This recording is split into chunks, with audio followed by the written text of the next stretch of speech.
90s were awesome. Nirvana changed the rock music forever. President Bill Clinton was looking for the Cuban cigars in a very mysterious places. If Monica Lewinsky says that you used a cigar, yes, no, or won't answer. I will revert to my former statement. And Marines went black, but they did come back. This is the story of a USMC experimental black stock DMR rifle, only one known to exist outside the US military, and it is here. Let's go to the shooting range. El Presidente drill. El Presidente surrounded by the Las Securitas with the El Niño on his left side. Everyone has to die in that drill. Marine recon in action. We are in the middle of 90s, so we are probably stuck somewhere in the Southern America. And the punishment for the El Presidente is because he did not deliver those Cuban cigars to the President Clinton. And you know what the President Clinton used that cigar for, so he's very angry, and the Marines were sent out to eliminate El Presidente. Slight breeze conditions, slight breeze right around, starting around 100 yards and going down the field. It shouldn't be much, but something to watch out for. All right, Ulla, are we ready? Yes, we are. Let's go. All right, let's see what we can do.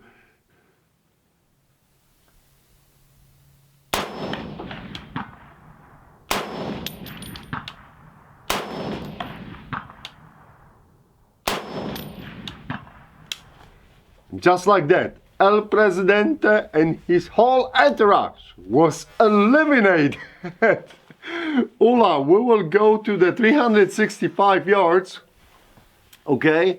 And for the 365, I have to do some magic here on the scope, and this is going to be Know Your Limits drill. Let me check quickly those hits at 360, at the 305 for El Presidente. They were all cool. Yep, solid hits. El Presidente is a gunner.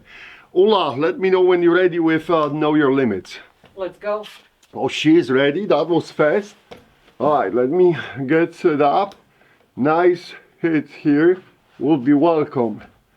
And we gotta play it safe for now. First shot. Easy going. Good position.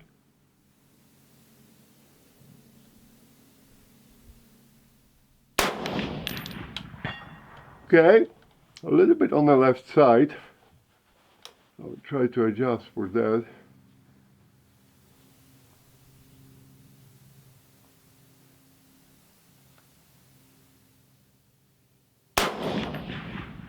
Oh, more on the left side. That has to be that light breeze which I was talking about. So for third one, I will push it right. Hopefully that wind will not die out.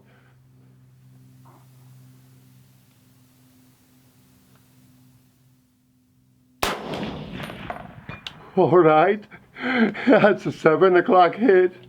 I see it in that inertial scope. We are skating here.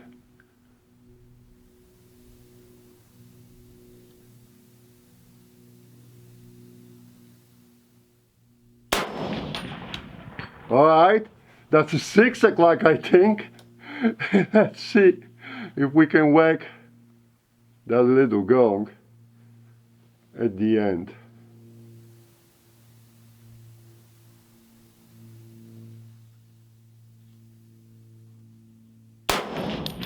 Boom. Check it out, guys. Know Your Limits cleared. And I think that was a good hit on the gong. Yeah, looks like it. So, hey, take that, non-believers, about the M14s not being accurate. This target is very, very small, the last gong. I'm extremely happy that we cleared Know Your Limits. So, and shout out to Tony from the Lacey's Range. Tony, I did it! All right. This is kind of funny because if I remember this correctly, the MC1 cleared the gong too. So I mean not the gong, but all the know your limits. So marine rifles always seem to be doing great to know your limits. Ula, 405 yards, okay? Okay. And Munchkin? huh? Munchkin? The little habit. We're going to eliminate the habit. Habit target, and this is, we have to bump it up, our dope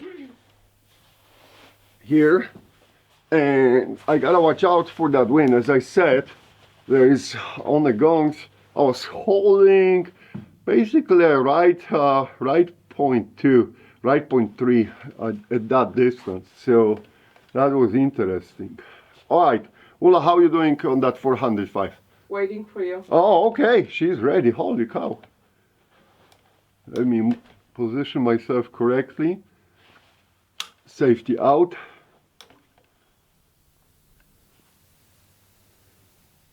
And I'll hold a little bit.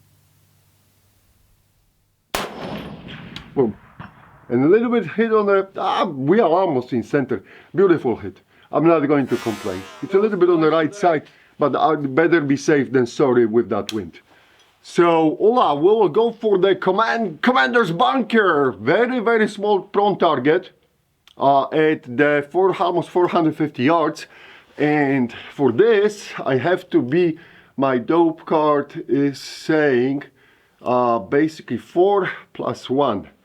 So, there we go. We using, for those who wondered, we using 175 grain Sierra Match King with Federal Gold Medal factory ammo.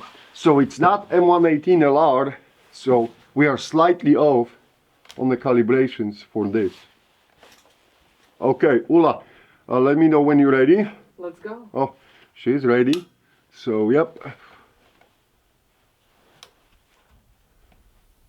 Let me see, this is difficult target. See if we can whack him.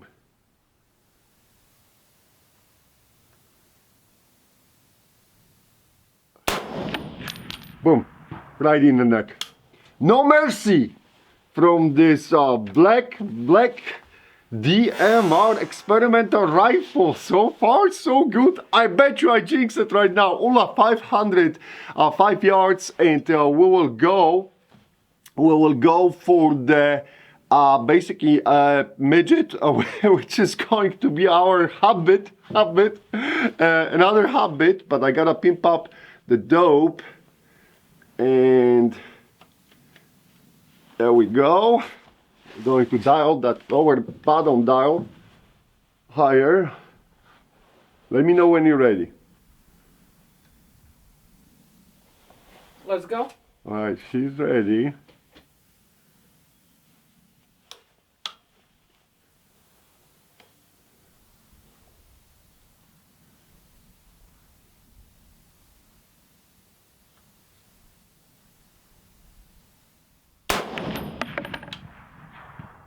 That was the Right lower screw hit. So we got him in the guts. And I think I will, let me check that hit if it's acceptable on that little habit target.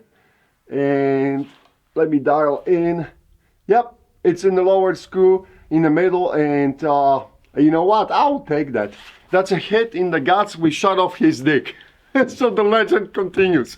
Ola, we will go for 555 yards. Okay? Okay. And this here I gotta adjust first the upper one for 5, and now I gotta adjust the lower one dial, and we should be set for the 555 yards. The way how hold for the wind, I was again right point 2, and I was on that at 500 target. I was a little bit on the right side, but that's fine. I can live with that. Ola, let me know. I'm waiting. Oh, she's ready. Holy cow. Why? And again, this is a habit target. Going to push a little bit to the middle.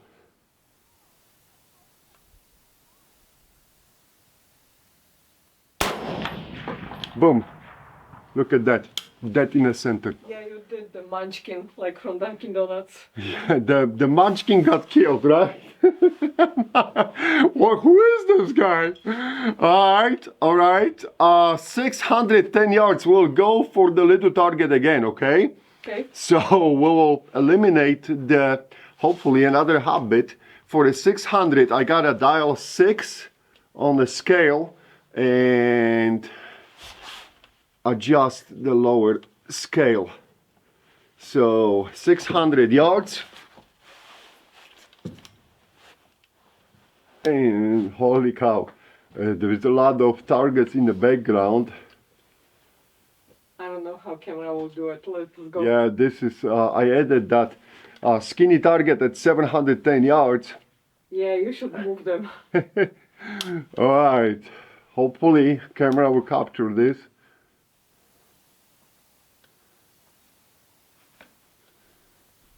Let me get a good position. He blends perfectly from my point of view. Holy cow. The same.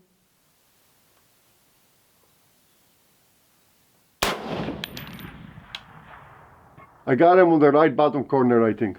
I think you're right. Yeah, right bottom corner. In the guts again. I shot off his right ball. Yeah, it You looks should like a repeat right that bottom shot. corner hit. So not the most beautiful shot hit at 610, but we got it. Time to go for a 655. Ula 655. Next target, we're plowing forward. Okay. And I gotta adjust the lower dial. And watch out for that wind now, because the wind is kind of playing funky on us here. 600 yards for target was on the right, a little bit on the right side. Hit. So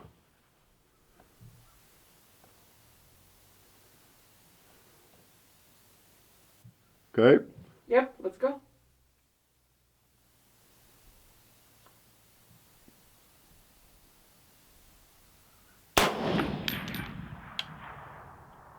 That was a miss. I think. I think that was a hit. Let me Barely, check. barely. Check it out. Let me check. Something moved there. I think I seen the grass exploding. So if I hit him, I just skipped him on the left side. You know what, Ola? I don't see the hit in my scope. Okay. Let's try. I'll push a little bit more to the right. If we hit them, we skim them on the side.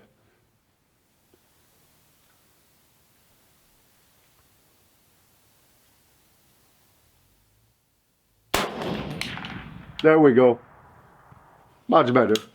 That was wind. So what I did here now, guys, the correction was right point three, and we got him almost in center. 655 eliminated with some adventures, but that's okay, guys. And now we basically have cleared all what is required by the designated marksman rifle, because the US military states the DMR supposed to cover distances from 300 meters, which is 330 yards roughly, up to 600 meters, roughly 660 yards. So that's it. Rifle cleared that range, right? We knock out all the small targets. We did very, very well. But we do have one more target to kill. We have some choice, plenty of choice to do at the 710 yards. Let's see if we can knock out that 710 yards. Ula, skinny target, okay? Let's go. Skinny target. Let me adjust for the 710 and we'll try. We're just gonna watch out for that wind.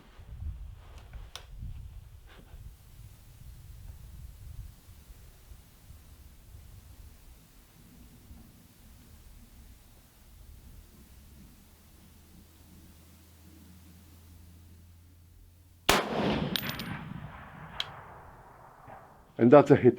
And I think I got him right in the, hard to tell, in my binaural scope, but yeah, I got him in the center. There you go, guys. Yep, that's a beautiful hit. Boom. This is a very cool target. It's that skinny target from the steel ups. I love them, popper, so-called popper, and we got him right in that bubble. So very, very good hit. Guys, this is it, the Black DMR, USMC Black DMR. Any scratches from the crayons? No? Wow, disappointed in my Marine brothers. They didn't put any marks from the crayons. I'm just joking. Okay, going back to the studio to discuss those results. So, honestly, guys, I think this Black DMR shot very, very well. I did some more shooting off camera, and I will tell you that if you have a good day, you can push that rifle below 1 MOA.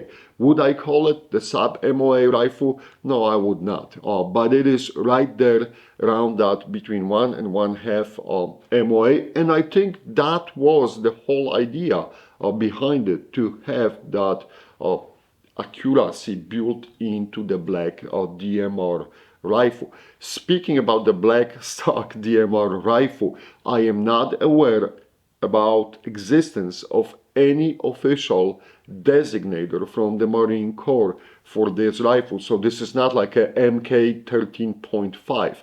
If anyone has any information, if those experimental black stock DMRs got that designator issued, please let me know in the comments. We know, like for XM25, that was also experimental at that time rifle. The SOCOM used XM25 designator, but I'm not aware about any designators for those black stock DMRs. I'm joking only about the MK 13.5, so that's not the real designator. But if anyone has any info, please let me know. But going back to the mid-90s, because I think we can all agree that around mid-90s, probably a little bit after the 92, 93, we could see the Marine Corps working on the idea of a DMR rifle. And you could know by now, even from watching our videos, that the US military was not giving up on M14 rifles. They seen the need to have a precision rifle, or at least with precision capabilities, rifle in service, especially because it was chambered 7.62 by 51, and by the time when the project started on this black stock DMR, we already had a good, or not good, I should say decent ammo, M118 LR for it, and the expectations were that something could be done. We gave up, or I should say again, US military gave up on M21. As you know, Army transitioned from M21s to the M24s, but that was bolt action rifle. And then Marine Corps was already cruising from M40 to M40A1, and in the 90s we had the whole transition going towards the A3. Now, that created a lot of spare parts for the Marines to use. As you can see, the rifle sports the original unital scope, and this scope was manufactured in 1980 and was one of the first 25 scopes which were sent out for the tryouts and everything. So there is a deep history on this scope, and it works to this day. It works to this day. So I was absolutely thrilled to have it on that rifle. But for the experimental black DMR, the unital scope was used. Later on, we know the black stock DMR was replaced with the green Macmillan stock, and scope of course didn't make it the unital, but by the time when the whole project was progressing forward, as a company was not doing very well, and the Leopold got the contract, and the Leopold scopes were used on the black, not the black but the green DMRs for the Marine Corps, but also on the XM25 that was the Leopold scope. And moving forward, Leopold got more contracts, even for the M110, right? We know another semi-automatic sniper weapon system was with the Leopold scope. And so that was the big beginning for the Leopold. Their scope started trickling down, and M24, of course, their scopes started trickling down to the US military. But I am sidestepping from the Black DMR.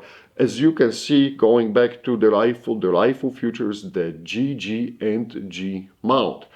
If you want to learn more about those mounts, there were basically three different, very similar but slightly different types of those mounts used by the Marine Corps. And I'll post the link to the thread on the M14Forum, and you can see all the differences and read about it. The Ryan did fantastic job writing about it, and you can educate yourself how all the mounts were progressing and moving. But the GG&G mount was used on that rifle, and then for the scope rings we got the GG&G scope rings as well. I guess the idea was to use Barrett rings first from the Barrett rifle, but with the different combinations, I think the whole thing was sitting too low and you couldn't use it because it was hitting the rear side. So these rings from GG&G with this mount and that scope, this works perfectly. Look, there is a like minimum clearance left, and it jellies perfectly as a setup for that rifle. Now for the barrel, again the idea was to reuse old components and like grab whatever the Marines could grab, and this is the barrel marked by with the RTE stamp, so the match barrel, and the production, that specific one is from 1997, so it fits basically that window which we're talking about, the mid-90s. But again, the idea for the Marine Corps was, when they were working on that DMR experimental model, is to reuse the components from all different sources which they had within the Corps and try to put something together. The stock was brand new. The stock was Macmillan fiberglass stock, and as you can see, the Macmillan basically duplicated the older wooden stocks on a later M14 versions, because we have that pistol grip, and that's a great addition. It helps tremendously. Now, if this would be my rifle, I would probably add some tape to beef it up a little bit, to have that more grip on that pistol grip, but still, this is a very cool thing. And of course, we have a cheek riser, adjustable cheek riser, which is secured by the screw on the side. Again, beautiful addition. You don't have to do anything improvised like I did on my XM25, right? So this is the improvised cheek riser. This is the real deal. You have a drill stock and you have a hole, and you can adjust that cheek riser any way you want it. So basically, what was happening here, you got a little bit new, the new stock, and then all their components put together to see how this rifle will deliver. And just judging from what we did at the range, you can see the results for the designated marksman rifle. I think it was a complete success. This later on progressed to that green version we know, with the, I would say at that time, probably better scope, the Leopold scope. And that rifle was used extensively. The green DMR, which came from the black stock DMR, was used extensively in the global war on terror. Plenty of people had the chance to shoot it, and they were extremely happy with the performance. And a lot of bad guys were put to sleep thanks to those rifles. So pretty much that's it about the Black DMR. Very interesting piece of the Marine Corps history. And you could say that at that time when the Marines started working on it, they were absolutely visionary, right? Because we know that later on, when the global war on terror kicked out and Afghanistan was heating up, the US military was scrambling for the squad designated marksman rifles. There was a shortage, and the Marine Corps plugged in that hole very nicely. They were prepared, where the army had to dust off and create basically the Sage chassis EBR for the DMR version. And that project, we'll talk about that project later on, was not very successful, or should I say, it was very controversial. So we'll talk about it later. But the Marines and the Macmillan stock, I think that was the right call, and they did fantastic job, and those rifles delivered. All right, that's it, guys. Please let me know underneath in the comments if you have any questions. Big thanks to Ryan again for providing this rifle from his collection for the video. So thank you, Ryan. Fantastic. I don't know how we can all repay you, but thanks for supporting the channel, and thank you for the ability to borrow that rifle. It was absolutely amazing to shoot that hardware. Now, also big thanks to all our Patreons, guys. Remember, all our videos are demonetized. So the Patreon and Patreons are the only source which are helping to absorb all the hits and costs with the producing the videos and ammo and things like this. So big thank you to you guys for supporting us. And if anyone wants to join the Vintage Rifle Shooters Club Patreon, link is here, and it will be underneath of the video as well. That's it. Let me know if you have any questions. One more time, thank you for watching, and see you in the next video. Bye.